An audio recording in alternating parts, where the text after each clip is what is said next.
YouTube was good. It's your boy LaRon, Potent Ponder, and I'm back with another video. Please come in and thumbs up this video, subscribe to the channel, hit the bell notification, hit all notifications so you have my videos in your possession each and every time I go live or I do uploads. Shout out to all of my new subscribers. Shout out to all my returning subscribers. So I just wanted to come and do a few topics for you. Please make sure that you support this channel. The Cash App will be on the screen, $ Cookie Confidant 83. So listen, the first story that I want to get into is something in regards to the mayor of Dolton, Illinois. So I'm pretty sure you've heard me talk about this lady on this channel, Tiffany Henyard. Well, she hired this guy, Andrew Holmes. He's a village trustee, Andrew Holmes. Well, no, he's actually a senior administrator for the Dolton Township, right? So he got busted on fraud, on bankruptcy fraud, like hiding his assets and things like that. I want to refresh your memory on who she is. So let me just play this clip real quick.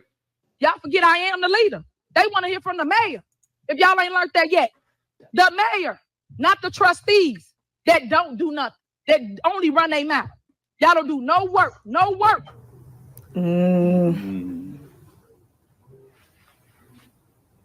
What is that? No comment.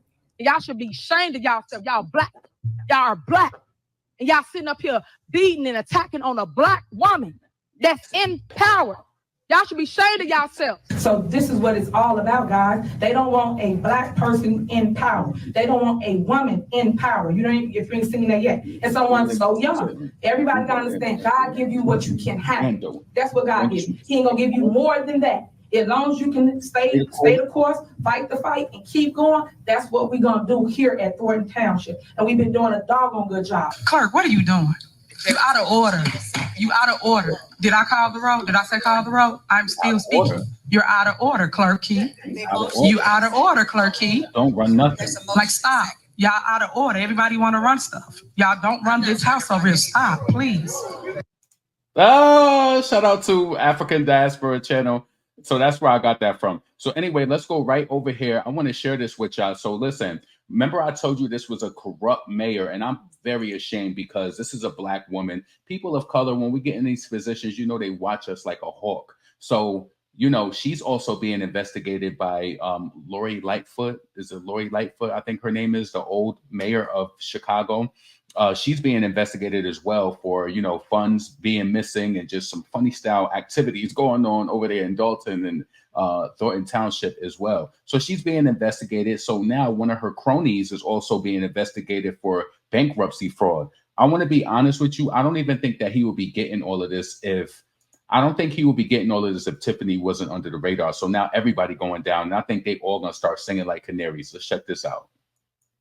Cheryl, Keith Freeman is facing a federal charge, but he is not, we're told by the U.S. Attorney's Office in Chicago, in federal custody tonight. But people here at Dolton Village Hall say they haven't seen him either since word of that indictment dropped just a few hours ago. He outed. The man responsible for running the day-to-day in neighboring South suburban communities is now under federal indictment. Federal prosecutors say Keith Freeman, the village administrator in both Dolton and Thornton Township, repeatedly lied when he filed for bankruptcy earlier this year.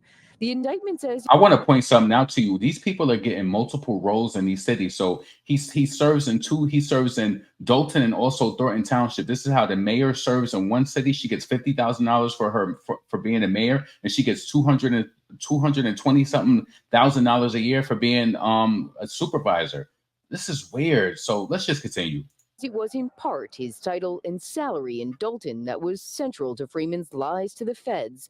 Dolton trustees say Freeman's position at Village Hall has been a question for some time. It was a lot of controversy on whether or not he was an employee or if Tiffany hired him, just to let you know who's at the top. You know, if there's corruption at the top, everything below it. Tiffany hired him. He's probably not even qualified. If he was contracted. Now they're saying that he didn't list this information, so that's a problem. In the indictment, prosecutors say Keith Freeman, quote, made several false statements and omissions in the document, including knowingly underreporting income from his employment as both the village administrator for Dolton and the municipality manager for Thornton Township. And prosecutors say Freeman lied under oath, claiming, quote, he was not an employee of Dolton and that he did not receive a payment from Dolton. This is their senior administrator lying under oath. It don't get no worse than that. She's being investigated as well for, you know, the list of things that's going on with her, with the money being missing. She went out to Vegas and somebody got intimately assaulted on one of the trips, and she tried to sweep it under the rug, and then they fired the employee. It's a lot going on with this mayor, and I can't even believe that these people, like, what does she think just because it's a small town, small village that nobody would know or find out about this? This is bananas. Come on, how are you a senior administrator and you lying under oath? This is deeper than just going to the store and putting a cheaper PLU code in for some fruit. You're lying under oath and you filed bankruptcy. This is horrible. So that lets you know if she's under investigation and he has open indictment for this, what's going on for real? A month later, the indictment says his Dolton paycheck went directly into an undisclosed bank account. And if he can't handle his own business, how in the world can he handle ours?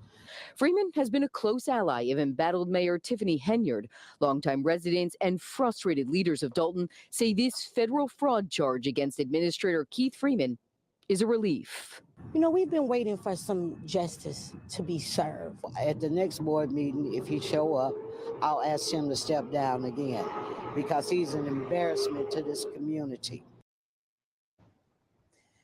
We have repeatedly tried to reach Keith Freeman by phone over the past few hours, but all of those calls have gone directly to voicemail. The U.S. Attorney's Office in Chicago says Freeman will be scheduled for an arraignment before a federal judge at a future date.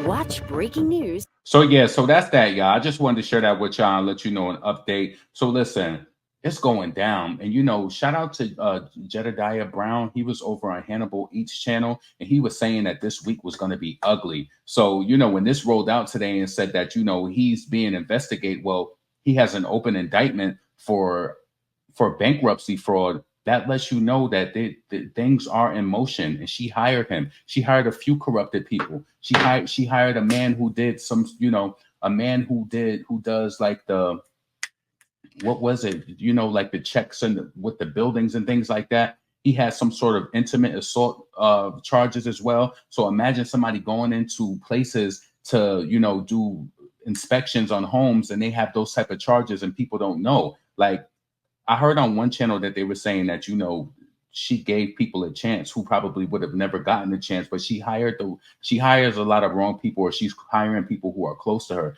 And what I think is going to happen is a lot of those people, especially with getting caught up in indictments, they're going to start singing. I can guarantee you that. So listen, the next thing I wanted to share with y'all is this story. I just caught it when I was on Instagram. So this kid over here, he got caught up in Jacksonville, Mississippi. It looks like his ex-lover took him out. So check this out real quick. He was living in a nightmare. He didn't deserve Also, this is fair use. what he went through. He didn't deserve it. Carlos Collins' family says the red flags were there. He basically stalked him. His ex-boyfriend caught on Ring camera lurking near his apartment, but nobody expected him to shoot Carlos dead at his apartment. He looked like a creep. Let me tell you this while I pause this video. You know what's so unfortunate? Sometimes a person could not be treating you right and you could break up with them. They don't want to see you go on with another person, or they can't live with the fact of you going on and being happy. Watch how his family describes him, especially if you're the life of the party and people love you. So a crazy person wants to hurt the impact that you really have on these people's life. They want to take you away. This man he stalked him after he broke up with him. And come on, this is crazy.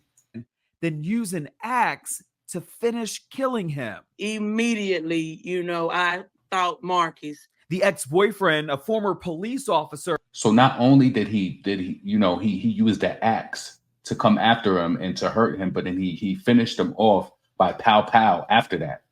Yo, this man looked mentally deranged right there. That's crazy. Let me continue. I don't want to keep cutting it off. Is now in police custody himself, but shocking revelations in court. The murder was caught on Ring camera. And it's just crushing me to, you know, have to watch his final moments. Why his family says police dropped the ball. The restraining orders didn't work. Just surprised that it happened in this way. A prominent lawyer stepping into the shade room about it and what we all really need to do to protect ourselves from this kind of violence. It's ridiculous. It should never happen. I'm Justin Carter. This is TSR Investigates.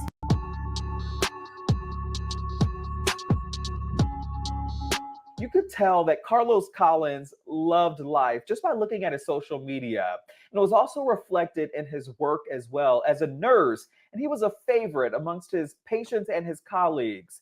But all that light was dimmed when he met 33-year-old Marcus Johnson at a nightclub in 2022. After a year of dating, his family says they broke up, and then Collins started to notice a pattern of odd behavior that eventually took a deadly turn.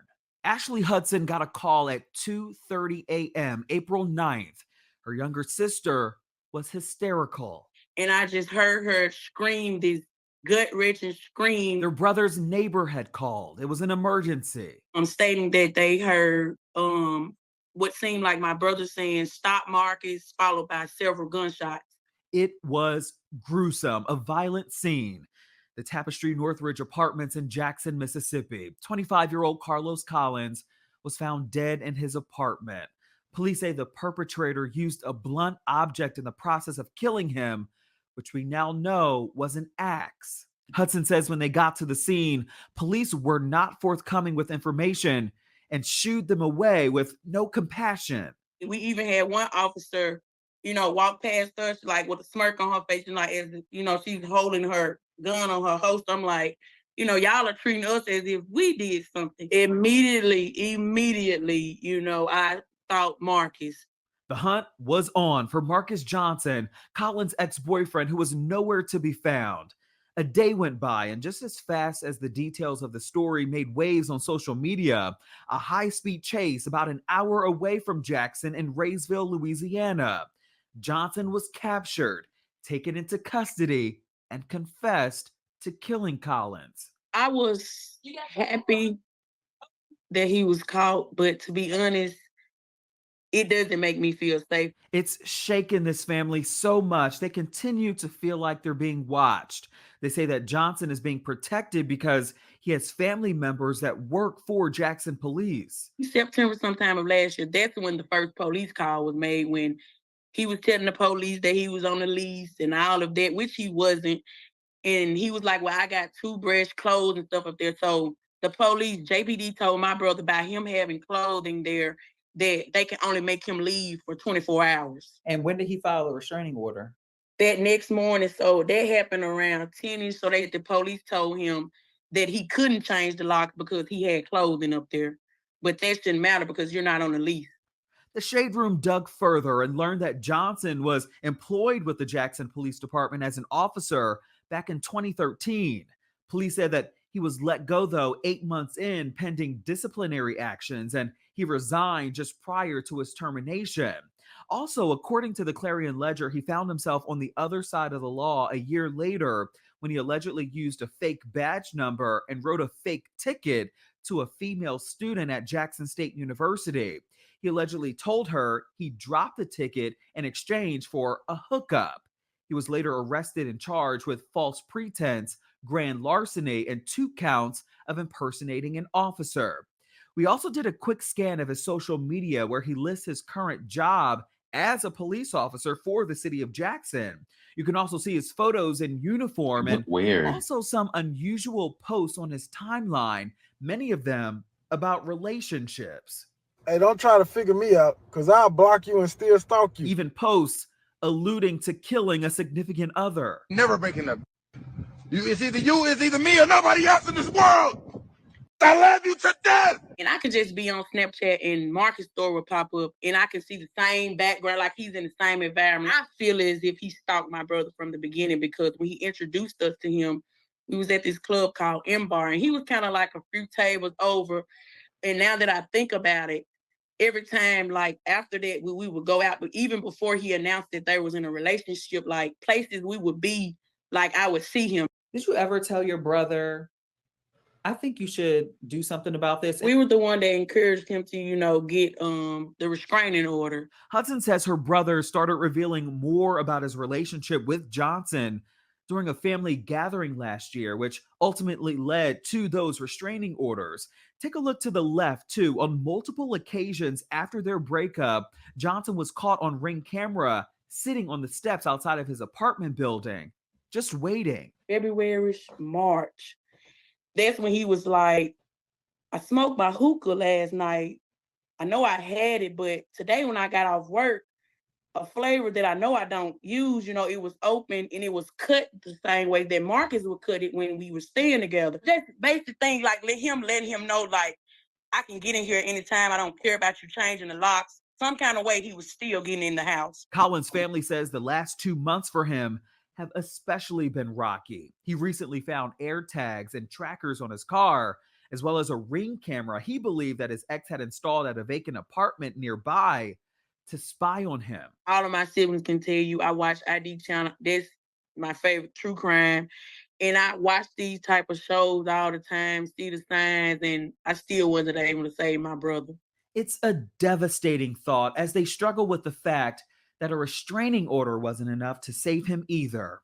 The Shade Room sat down with prominent attorney Justin Miller about this. When you have a restraining order, right, it's always better to put on record what's going on so that the police know that there's a problem.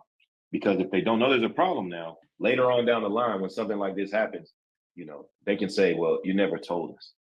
And in this situation, they did tell them.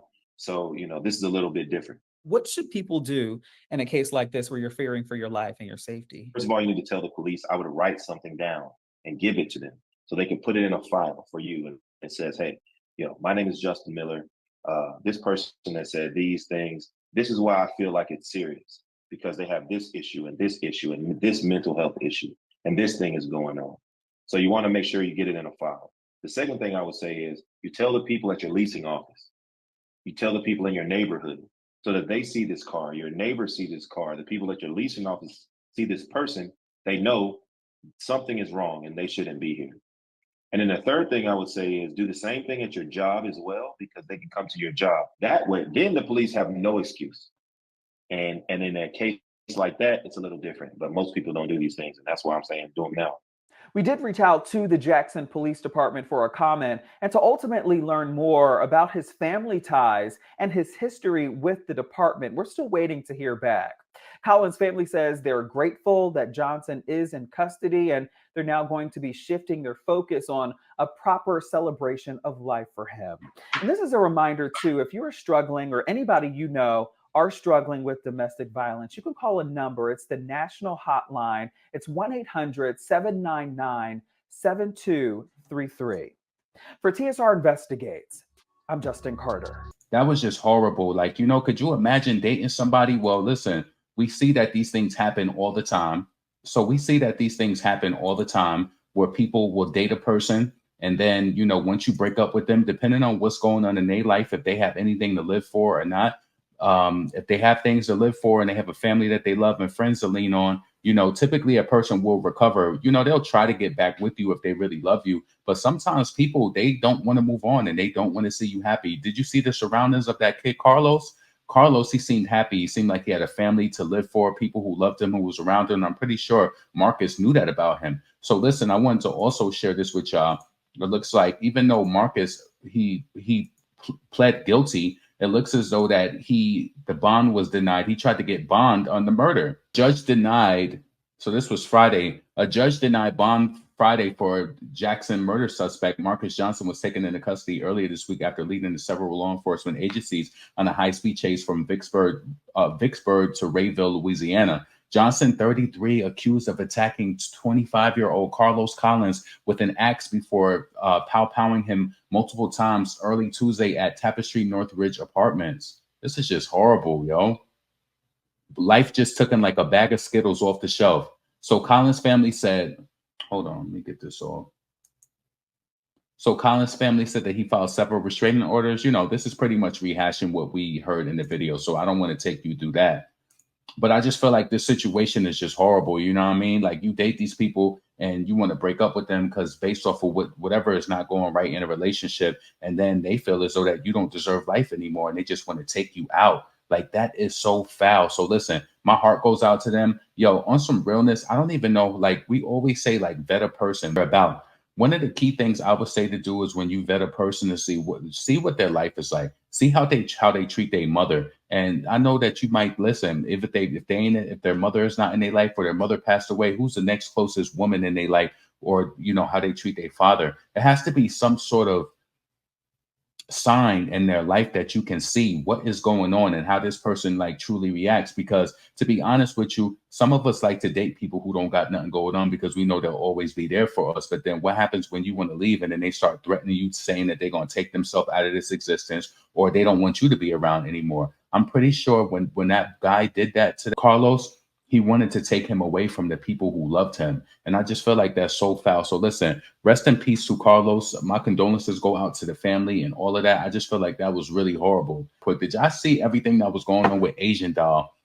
Asian Doll and Stunner Girl. When I tell you Asian Doll is on a rampage online, she's going back and forth with Cuban Doll. I'm not going to read all of the tweets, but I just feel like Asian, if she's supposed to be in a happy place, why is she starting all of this trouble? It's always something. So I'm just going to go through a few of the tweets from yesterday, right? So I guess Stunner Girl, she made a comment yesterday and she was just like, my career is more successful than both of you. She's talking about Asian Doll and Cuban. So she said, my career is more successful than both of y'all, you know, and she been rapping. They was rapping before her. And so Asian Doll said, B word, you was a intimate work seller. And when I started rapping, you was getting beat up by chicks. I do not know you. We not beefing. You've been obsessed with me since you used to call me burnt. She said, Asian Doll said she used to call her burnt and like dirty skin and all of those things like this. I will keep it honest with you. You know what? I'm not about to go through all of those tweets. I'm just reading it off a page. I'm not doing that. I'm just going to give my commentary how I feel. I did see some tweets from Asian Doll when she talked about brown skin to dark skin girls. And I did feel like that was colorist. And it's shocking because hearing her talk about colorism prior, remember her and Cash Doll got into it and when they was talking about colorism. So hearing her talk about that in the past and then seeing those old tweets about her basically being colorist as well. She said something about it's brown skin and then it's African. Like she was just like, I don't know. I ain't like that. And then I also felt like Stunner Girl was saying some colorist things too in the video as well. I'm not going to bring that up because it's just too much. And I've already been here 22 minutes. So I'm not going to bring that up right now. I just think that it's whack. Asian Doll, I feel like if she really had anything going on and some real true traction, she wouldn't even be entertaining all of this. It's like today I watched her go back and forth with Cuban Doll. Cuban Doll wasn't even mentioning her. She wasn't mentioning her at all. And it's like Asian was looking for her tweets just to respond to her. And let me just see if you can understand what I'm saying with this. If you looked at anything Asian Doll was saying today, it's almost like I feel like Asian Doll. Let me just say this to you, right? People, I believe they try to call people like ugly because they hopes that you would just like be downtrodden. Excuse me. That you'll be downtrodden and that you just won't believe in yourself. And sometimes with the meanness associated that you'll even take yourself out of this existence. I felt as though Asian Doll arguing with Cuban and also arguing with Stunner, it's like she speaks like she's on this different level than them. Like, you know what I'm saying? I feel like the way that she's talking to Cuban, it's like, do you want this person to take themselves out of this place? Because it's like, you try to demean a person and try to like talk down on them. And Asian Doll, you don't even really have a career in music like that. And it's kind of sad because just to see her go on baddies, you know it got to be bad because if them bookings was up and the streams was up with the music, she would not be given at the time of day. She tried to go to OnlyFans and, you know, I know Asian Doll, she be back in Dallas and I know that she living in Airbnbs. One time I was watching her on Twitter, not Twitter. I was watching her on Instagram and she had just said she just bought a house, right? And I don't know if she think the average viewer is slow, but she just moved there. And then it was like a day after she had all these spices and stuff that was already purchased. I'm not saying that a person won't just go do that, but it was given Airbnb. So it's like, I know people like to allude to and make it seem like they live in this certain type of lifestyle, but you're struggling just like the average person. You might have some credit cards or whatever based on like, you know, your bookings, but I didn't even see Asian Doll get booked like that recently. All in all, what I want to say is that I feel like Asian Doll need to really switch her energy up because she got nasty energy. She said negative things to people. It was like she wanted to beef and war with JT. JT was ignoring her. I just didn't understand why she had all that energy and then, you know, trying to call JT unattractive. It's just weird to me. Every time, like, you know, Asian, she got some stuff that I like, but I just feel like she does a lot of things that I just personally find to be ugly. Like, I can't get with it. The next thing I want to talk about is Nicki Minaj. So let's bring this up on the screen. So let me tell you something, why Nicki got them mad. This is why Nicki got them mad, right? You see this girl, she's right here, and unapologetically and unabashedly she shows off her husband, right? This is the same person that Cardi B, this is the same person that Lotto, this is the same person that Megan Thee Stallion. They try to get the public by saying little different things about, like, you know, his status or whatever the case may be. Or, you know, like Megan with the Megan's Law line, and then Cardi B saying, bring your man to a park. And then Lotto with saying like certain things about, like, you know, her family and things like that. And I feel like Nicki, I really feel like Nicki, she goes hard for who she loves, right? And just the fact that her tour is just selling out and she doing her thing, it shows you that what these people say about her don't really matter. Online and offline is very different. It's very different. So don't you ever get that confused. I'm happy how she unabashedly shows him off, and she, you know, she lets it be known with her family. You know what I'm saying? She ain't hiding her man. She know what it is like behind the scenes with her man. She ain't hiding him. And it's like, you know, you hear different commentary from different people, and even some fans that might say like, oh, why is she showing him? Why is she doing this? Because she's in love with him, and that's who she chose. Like, it's her life, not ours, right? But what I want to like emphasize, what I want to make up my point on is that these people, they talk all of this trash about Nicki and try to make it seem like, and even on YouTube, people making videos getting like millions of views, trying to talk down on her, trying to like make her seem like a bad person or whatever. And she's still selling off. Tour still going up. Sold out shows back to back. Who has 22 sold out shows back to back? Who? They always trying to make, even like, you know, within the most recent days, they try to like, you know, talk about, you know, Kenny trying to go overseas to be with Nicki on her tour. And then they try to like give the story associated just to like make her look bad. The tricks, the games of yesteryear will not work anymore. They just don't work. And I think also with Nicki going on the tour, she has learned that those things don't work. They do not work. You can say what you want to say about her, but she's gonna be who she is. She has a loyal and abiding fan base who will support her with whatever it is that she dropped, whether it's tour, whether it's music, whether it's her sneakers that came out. So many people have already supported and got that. They had to do a restock on a lot of the sizes on the website. So it's like, Nicki is blessed. All of that talking that they did, it really don't matter. She's still gonna be here. She's still gonna be relevant. But I really want you to hone in on this. Cardi B, Lotto, and Megan Thee Stallion. They all, and what they trying to do is, what I'm telling you is, they trying to signal people when they bring up her man or her family for things that she didn't even do, right? They trying to signal people to be like, oh, you know, don't mess with her, or, you know, that Nicki is not a good person. And look how the universe blessed her. Look how God blessed her. You know what I'm saying? Everybody can't get that crowd. Megan Thee Stallion going on tour is a difference from Nicki. Nicki's crowds are bigger. All right. She sells more tickets. In her first 17 shows, she sold the average amount of tickets that Megan will sell over her whole tour. So that goes to show you that they had to cut the venue down. They don't got to cut the venue down for the queen. You know what I'm saying? So listen, I just want to know what you think about that. You know, I love again, I can't say it enough. I love the fact that she shows off her man. She shows who she loves. She ain't hiding him behind the scenes and none of that. It's none of that. None of that when it comes to Nicki. If Nicki rock with you and she love you, she's going to show it. So I think that's pretty dope. So anyway, yo, yeah, this is your boy LaRon, Potent Pondering. Get in the comments. Let me know what you thought about anything I spoke about from the Tiffany Henyard situation with her senior administrator, Mr. Holmes, getting caught up, bankruptcy fraud. I'm telling you, it's coming soon for her too. I'm not wishing bad on anybody, but that just goes to show you, why does he feel so comfortable doing so? Like, yo, you're not reporting, you trying to get over, then he stole money from some other place. Like, it's just a whole bunch of foolery going on. But that all stems from them being under the tutelage of Tiffany. They seeing how she move, and it's like she hired all of her friends and like old colleagues or people from the community. So it's not like she even hiring people who are qualified to fill these roles, and you see what you getting. So I think it's about to go down. She's under investigation right now by Lori Lightfoot. We're going to see. I don't know what the end date in her investigation is, but we will see. We'll see what the results yield. Let me know what you thought about Asian Doll too, that, you know, going back and forth with Cuban and Stunner Girl. That was just like, I was about to sit up here and read the tweets. I'm not going through that. Not going through it. And also, let me know what you thought about that situation with Carlos Collins and Marcus out in Jacksonville, Mississippi. So listen, this is your boy LaRon, Potent Pondering. Please make sure that you subscribe to this channel. Please subscribe if you made it this far. Support this channel as well. You see the Cash App is on the screen. $ Potent Pondering on Cash App. I updated it and changed it so it matches my channel, you know? So listen, I'm up out of here. I hope that y'all stay blessed and all of that. And yeah, I'll talk to you later. Peace.